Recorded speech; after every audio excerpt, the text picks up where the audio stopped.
Hello students, स्वागत है आपका एजुकेशनल सवेरा चैनल में। अब हम स्टार्ट करेंगे थ्योरी ऑफ इक्वेशंस चैप्टर। अगर आपको इस चैनल की वीडियोस पसंद आ रही हैं तो प्लीज़ इस चैनल को सब्सक्राइब करें। थ्योरी ऑफ इक्वेशंस में हमारा सबसे पहला टॉपिक क्या है? Polynomials in one variable. Polynomials in one variable. तो सबसे पहले देखते हैं कि पॉलिनोमियल्स का मीनिंग क्या होता है। पॉलिनोमियल्स क्या होते हैं कि अगर हमने कोई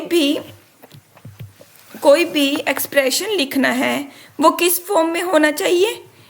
ए एक्स रेज टू पर एन की फॉर्म में होना चाहिए, जिसमें कि हमारे पास ये वाली टर्म्स हैं वो इतनी भी टर्म्स इनफाइनाइटली मैनी टर्म्स भी आ सकती हैं और फाइनाइटली मैनी टर्म्स भी आ सकती हैं।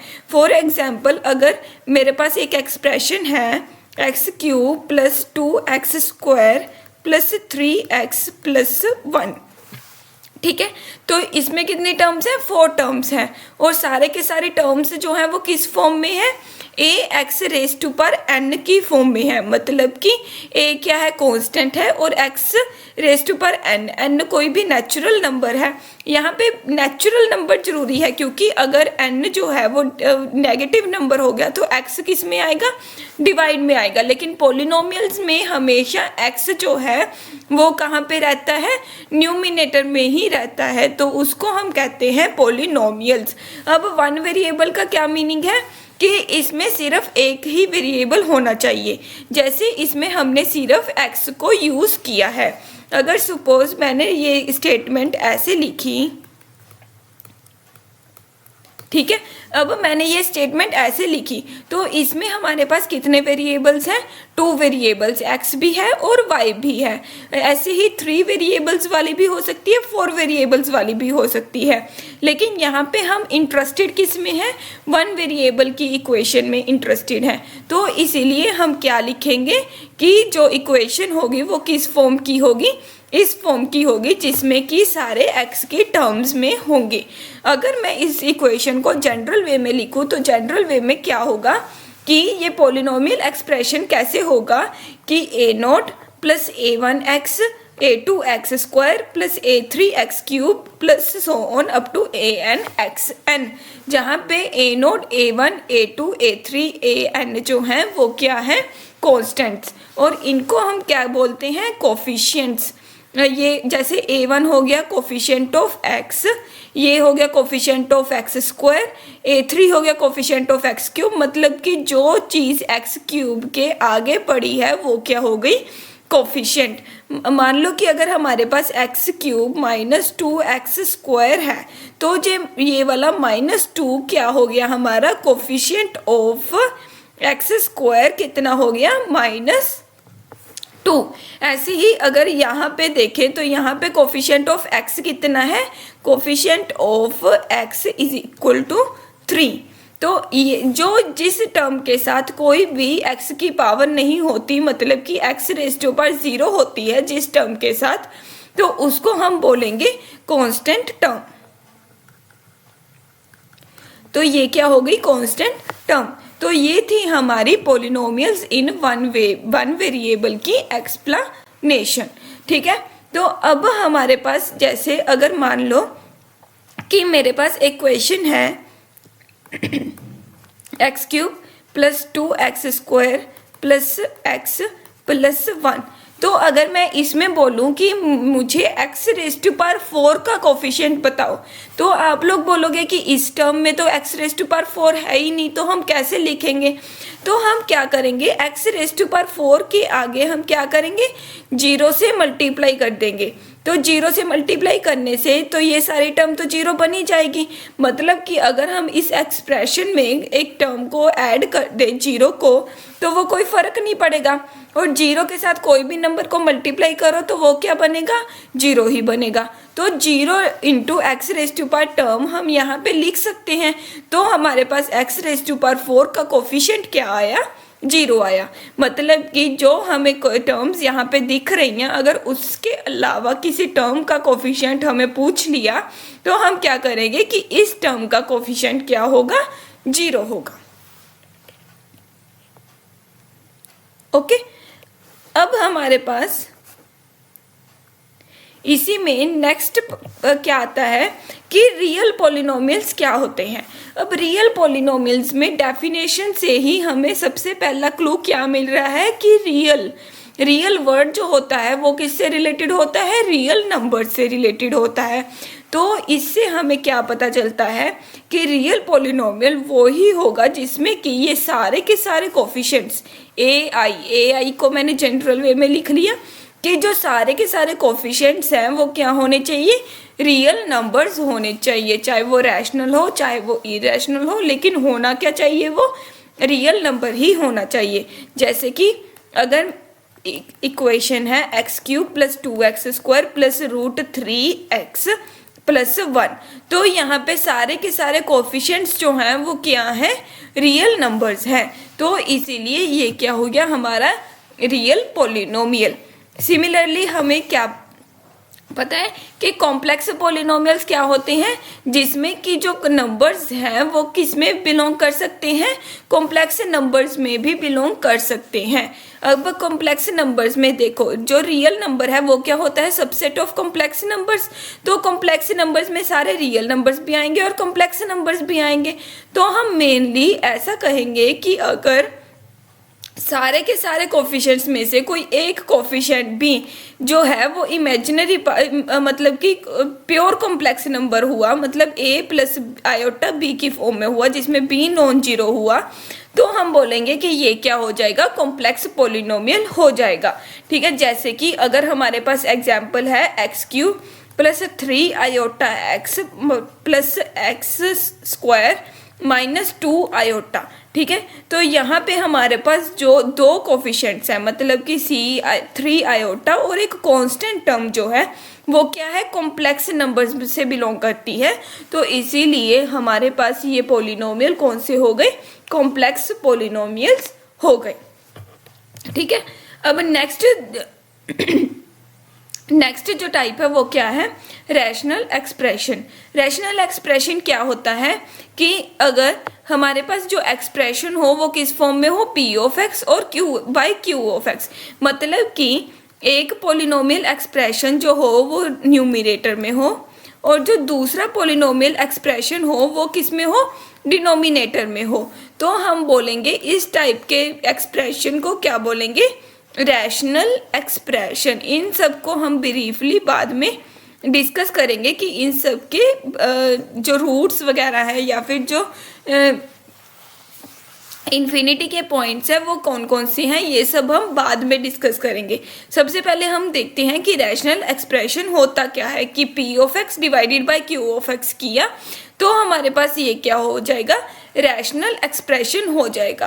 अब देखो अगर तो ये प्रॉपरली इरेड्यूसिबल है, मतलब कि अगर हम ऊपर वाली टर्म को देखें तो ऊपर वाली टर्म क्या बन रही है, x + 1 का होल स्क्वायर, x - 1 × x + 1। ठीक है, तो ये टर्म बन रही है। अब तो ये वाली टर्म जो है वो इरिड्यूसिबल है, मतलब कि हमारे पास रिड्यूस करके भी x + 1/x - 1 बच रहा है। तो ये क्या हो जाएगा, रैशनल एक्सप्रेशन हो जाएगा।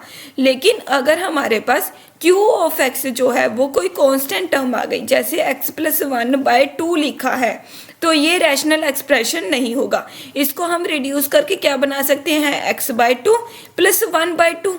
अब यहाँ पे जो 1/2 है, 1/2 क्या है, रियल नंबर है, और ये वाला 1/2 भी क्या है, रियल नंबर है। तो ये जो पॉलिनोमियल हो गया ये क्या बन जाएगा, रियल पॉलिनोमियल।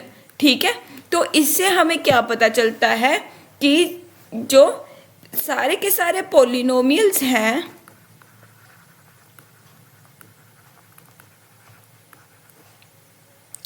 वो क्या होंगे, रैशनल एक्सप्रेशन। जैसे कि अगर ये भी रैशनल एक्सप्रेशन हुआ ना, न्यूमिनेटर में ये है और डिनोमिनेटर, लेकिन हम इसको प्योर नहीं कह सकते कि ये p(x/q(x) की फॉर्म में मतलब प्योर नहीं है। इसको हम रिड्यूस करके एक पॉलिनोमियल बना सकते हैं, लेकिन डिनोमिनेटर में हमारे पास एक प्रॉपर पॉलिनोमियल नहीं पड़ा है। ठीक है, तो ये हो गया रैशनल एक्सप्रेशन। तो हम सारे के सारे पॉलिनोमियल्स को रैशनल एक्सप्रेशन बना सकते हैं अगर हम p(x/1) कर दें। ठीक है। लेकिन कोई भी एक रैशनल एक्सप्रेशन जो है वो क्या नहीं बन सकता, वो पॉलिनोमियल नहीं बन सकता अगर उसमें क्यू ऑफ एक्स जो है वो क्या है, फंक्शन ऑफ एक्स है, वो कोई भी कांस्टेंट टर्म नहीं है।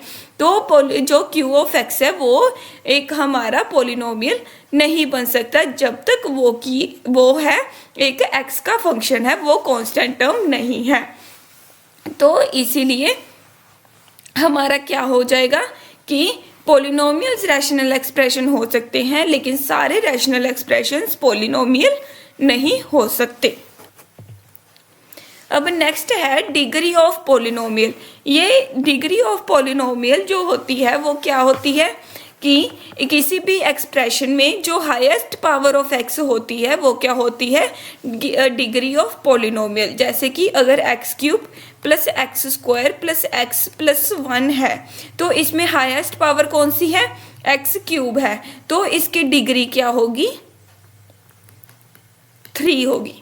अब आप बोलोगे कि आपने पीछे तो बताया था कि हम इसको 0x⁴ plus x cube plus x square plus x plus 1 लिख सकते हैं।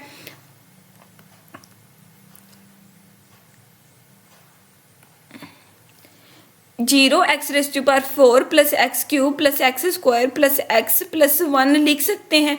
लेकिन अगर हमें डिग्री निकालनी है तो डिग्री निकालने के लिए हम देखेंगे कि सबसे पहले जो हाईएस्ट पावर की डिग्री है वो कौन सी है, तो ये x⁴ है। अब इसमें देखेंगे कि इसका जो कोफिशिएंट है वो नॉन ज़ीरो है या नहीं है, तो इसका कोफिशिएंट क्या है, 0, तो ये टर्म हमारी क्या हो जाएगी, डिलीट हो जाएगी। अब उससे नेक्स्ट पावर वाली टर्म देखो, ये क्या है, एक्स क्यूब है, तो इसका कोफिशिएंट क्या है, 1, जो कि क्या है, नॉन ज़ीरो है। तो इसीलिए हमें हाईएस्ट पावर की डिग्री देखने के लिए 2 चीज़ें देखनी है, एक तो जिसकी एक्स की पावर हाईएस्ट है वो वाली टर्म, और उसका कोफिशिएंट जो होना चाहिए वो क्या होना चाहिए, नॉन ज़ीरो होना चाहिए। नॉन ज़ीरो कोफिशिएंट वाली पावर की एक्स की पावर जो हाईएस्ट पावर होगी वो क्या होगी, हमारी डिग्री ऑफ द पॉलिनोमियल। अब नेक्स्ट है पॉलिनोमियल इक्वेशन। अब देखो, अब हम बात कर रहे थे एक्सप्रेशन की, ठीक है, और अब हमारे पास टर्म जो है वो क्या है, इक्वेशन। तो एक्सप्रेशन और इक्वेशन में क्या डिफरेंस है। जो एक्सप्रेशन होता है, एक्सप्रेशन क्या होता है कि कोई भी एफ ऑफ एक्स या फिर अगर हमने कोई भी टर्म स्टेटमेंट लिखी, जैसे कि अगर हमने x² प्लस 2x लिखा, कोई भी हमने 2 मैथमेटिकल क्वांटिटीज़ को ऐड करके सब्ट्रैक्ट करके या कैसे भी लिख दिया, या फिर सिर्फ हमने मैथमेटिकल क्वांटिटी ही, मैथमेटिकल टर्म ही लिखी, ठीक है, तो वो होगा एक्सप्रेशन।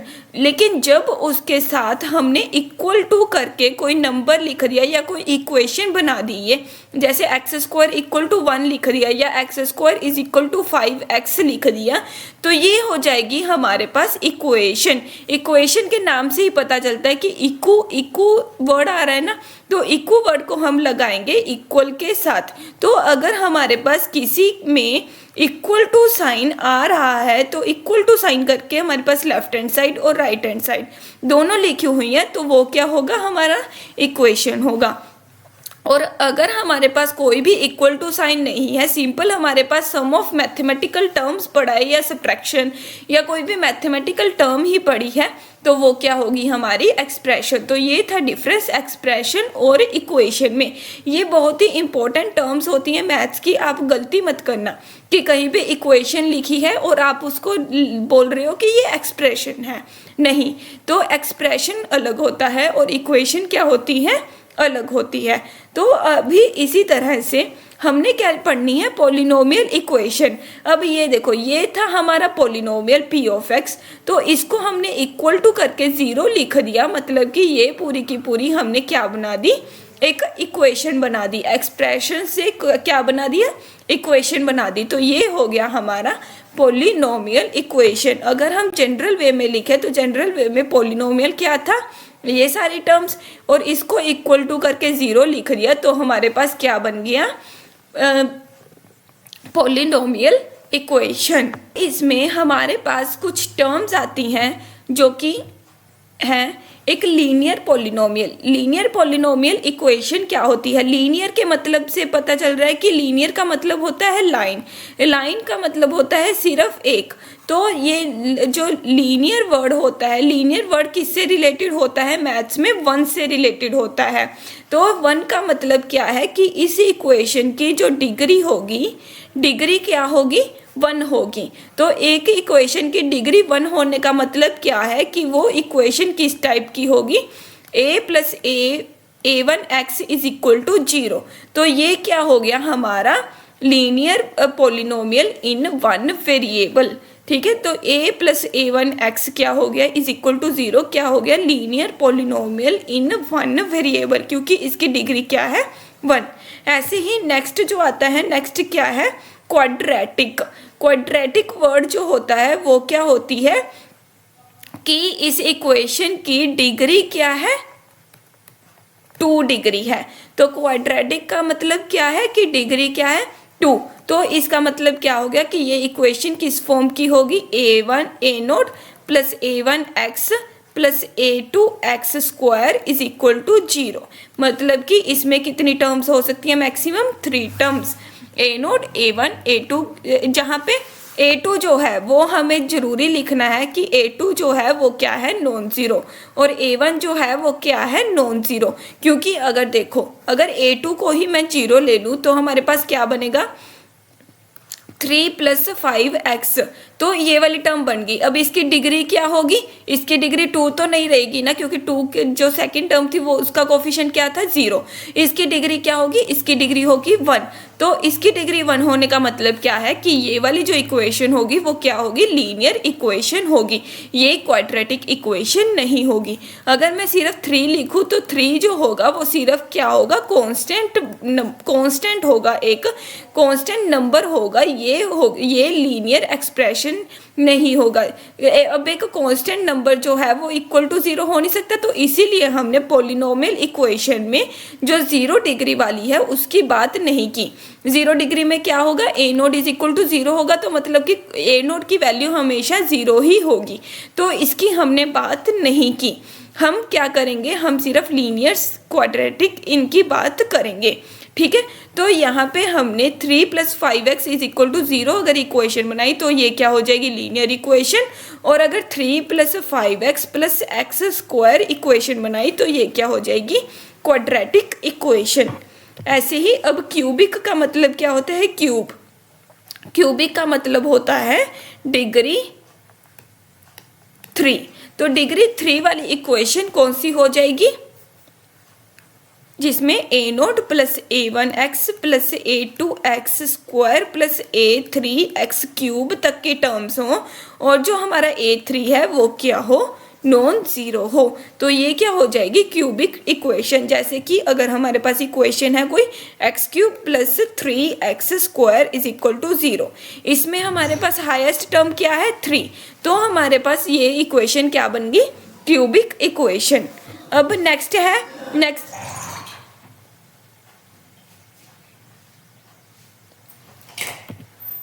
अब हमारे पास नेक्स्ट क्या है? By quadratic equation. अब बाय का मतलब क्या होता है? 2, और क्वाड्रेटिक का मतलब क्या है कि डिग्री 2। तो इसमें इसका मतलब क्या है कि बाय क्वाड्रेटिक मतलब डिग्री 2 का डबल। तो ये क्या हो जाएगा? 4।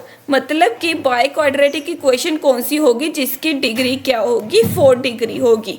तो इसका मतलब क्या है कि इसमें कौन कौन सी टर्म्स तक आएगा? a0 plus a1x and so on up to a4x raise to power 4, जिसमें कि a4 की वैल्यू जो होगी वो क्या होगी? नॉन ज़ीरो होगी। सिमिलरली हमारे पास आगे इक्वेशंस भी आती है जिसमें क्या होती है? पेंटा, हेक्सा। ठीक है, तो ये वाली जो इक्वेशंस हैं ये हम आगे चल के हम डिस्कस करेंगे कि इसका हम आगे क्या करते हैं। ठीक है, तो ये थी हमारी पॉलिनोमियल इक्वेशन और उसमें क्या थी? लीनियर, क्वाड्रेटिक, क्यूबिक और बाय क्वाड्रेटिक इक्वेशंस।